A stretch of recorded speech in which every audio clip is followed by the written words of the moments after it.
धन रे कौशल्या तोहरी गोद रमैया जल में रमैया जल में हो।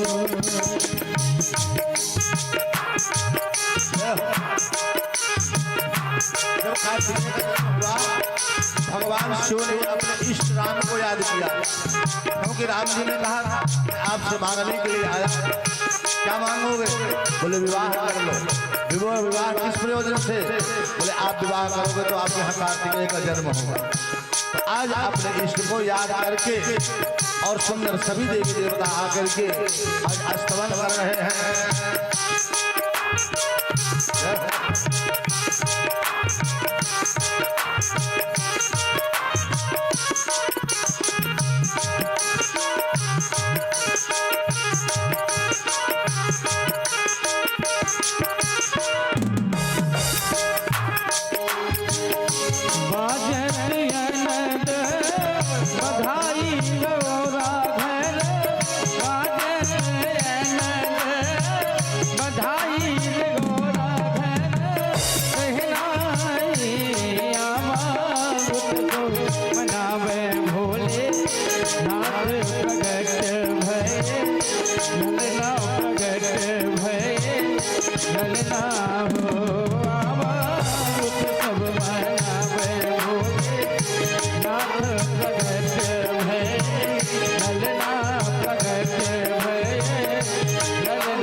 जन्म सुनी आई हो गौरा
बधाई मैया दे दो बधाई, दे दो बधाई मैया दे दो बधाई।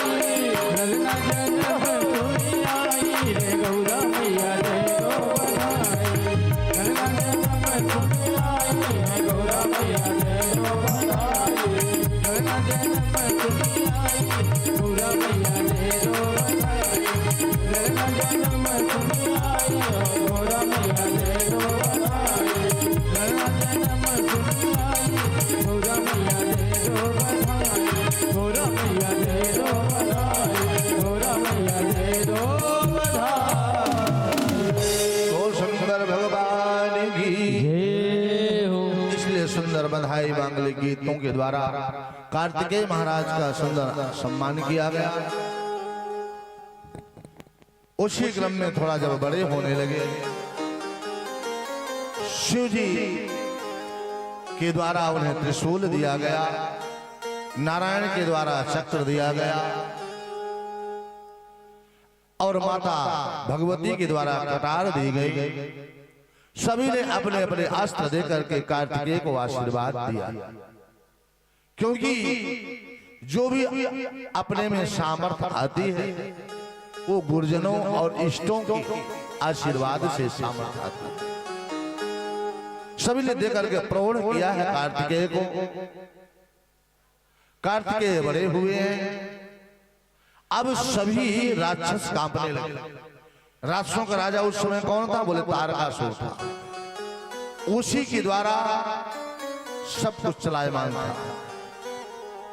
अगर वो कह दे कोई पूजा नहीं करेगा, पाठ नहीं करेगा, जप तप नहीं करेगा, जो कुछ करेगा वो मेरे नाम से करेगा, तो उसके नाम और गोत्र से सब करते। इतने सब डरते थे तारकासुर से। महाराज उधर प्रेरित किया गया तारकासुर को और इधर कुमार कार्तिकेय को। सामने आए हुंकार भरी है तारकासुर ने। कुमार कार्तिकेय ने सबसे पहले अपने पिता देवादिदेव भूत भावन भोलेनाथ को प्रणाम किया। कोई भी हम अच्छे कार्य के लिए जाते हैं या किसी युद्ध भूमि में जाते हैं, रणांगन में जाते हैं, देश विदेश जाते हैं, पढ़ने लिखने जाते हैं, किसी कार्य प्रयोजन से जाते हैं, तो सबसे पहले माता पिता का आशीर्वाद लेना चाहिए। ये कथा से हमें सीख मिलती है। सर्वप्रथम पहले माता और पिता, इसके पश्चात गुरु, इसके बाद सबसे पहले माता पिता की जो वचनों का पालन करता है वो कभी घाटे में नहीं रहता, वो फायदे में ही रहता है, नुकसान में कभी नहीं। और जो माता पिता के वचनों की अवहेलना करता है, मनमानी करता है, वो दुखी होता है। आगे चल करके कथा आएगी कि कार्तिकेय कुमार को माता पिता का आशीर्वाद मिला, माता पार्वती का, शिव जी का, ब्रह्मादि देवताओं बलशाली हुए। तारकासुर नाम राक्षस का संहार किया, लेकिन उनके अंदर अहंकार आया। जब छोटे भाई गणेश थे ना, तो बाबा भोलेनाथ ने यही कहा था कि जो सारी सृष्टि की परिक्रमा करके आ जाएगा मेरे पास, वो बड़ा मान लिया। तो कार्तिकेय ने गलती की थी, भूल की थी। वो अपने मोर पर सवार होकर के और भ्रमण करने लगे थे। और गणेश का वाहन क्या था? चूहा। तो जिसके पास हवाई जहाज है, जिसके पास 4 व्हीलर है, तो हवाई जहाज की टक्कर थोड़ी लिया जाए। कार्तिकेय दौड़ पड़े अहंकार में, लेकिन गणेश जी चतुर थे। वो परिक्रमा करने लगे किनके? बोले बाबा भोलेनाथ के, माता पार्वती। और परिक्रमा करके सामने खड़े हो गए। बोले मेरे लिए सब कुछ माता और पिता, और कोई नहीं। मैं तो जो करना था करके। तो माता पिता की ऐसी पावन अचल भक्ति सम्मान को देख करके बाबा भोलेनाथ गदगद हो गए, रोम रोम खिल गए। और उन्होंने यही कहा था कि सबसे बड़े देवता आज से गणेश तुम, सबसे पहली पूजा तुम्हारी होगी, इसके बाद दूसरे की पूजा होगी।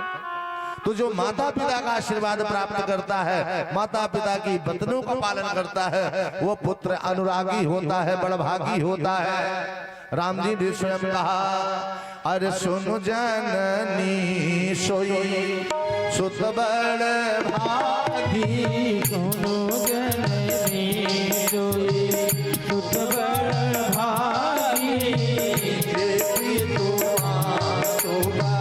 जन अनुरागी देवी जन अनुरागी गुरु मुझे अनुरागी जय गुरु